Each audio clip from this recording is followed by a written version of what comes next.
Okay, so saya nak perkenalkan, ini alat dipanggil pipe conduit cutter ataupun alat pemotong untuk kita punya pipe conduit lah, GI Selain kita boleh gunakan alat ni, sebenarnya kita boleh guna dua lagi alat lah. Satunya grinder dan lagi satu gergaji besi. Jadi sebelum kita nak memotong pipe conduit GI yang kita gunakan ni, so kita kena ada measurement tape lah.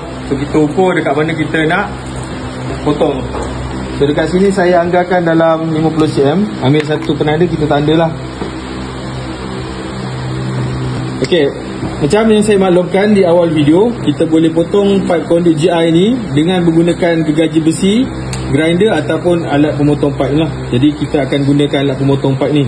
Pertama sekali kita akan masukkan dan pastikan berada di kawasan yang kita nak potong. Kemudian kita pusingkan alat ni.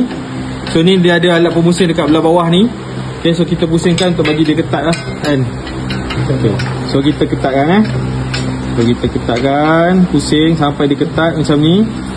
Okay, kemudian dia dah ketat, apa yang kita buat adalah kita boleh pusing lah. Boleh pusing.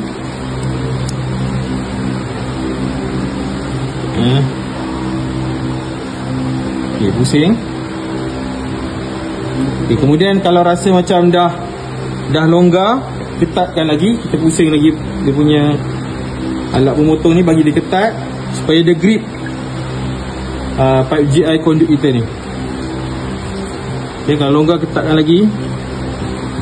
Kita buat sampailah proses ni memutuskan pipe ni.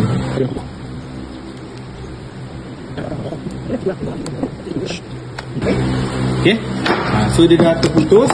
Kemudian apa yang kena buat adalah kita kena kikir. Nampak ada tajam-tajam tu? Yang ni kita kena kikir lah kawasan ni, supaya bila kita tarik kabel nanti, bila kita tarik kabel tu tidak akan terluka dengan benda-benda yang tajam di sekeliling pipe GI ni.